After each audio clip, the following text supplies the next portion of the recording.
আমার দীপাবলি সবার শেষ ধামাকা আসতেছে, সবাই দেখতে থাকেন।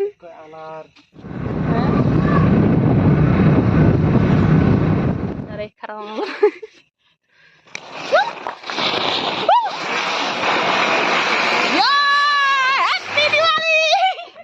সবাইকে happy Diwali, happy Diwali, happy happy.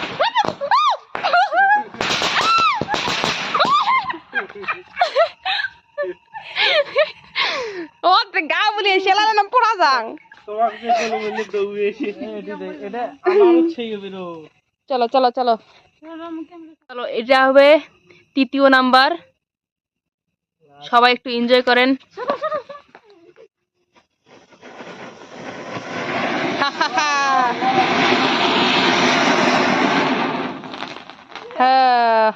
Last ছিল এটা, তো সবাই একটু এনজয় করবেন, আমরা একটু এনজয় করলাম সবার সাথে সাথে। সবাই বম ফুটিয়েছে, তো আমারও মন চাইছে বম ফুটাইতে, সাউন্ড শুনিয়েছে ফ্রাস ফুরুস। তাই আজকে গেছি পিআরসি নার্সিংহত, ওখান থেকে আসলাম, আসতে গেলে বম ফাটাস ফুটুস নিয়ে আসলাম, তো এনজয় করলাম। সবাই একটু এনজয় করবেন। টাটা।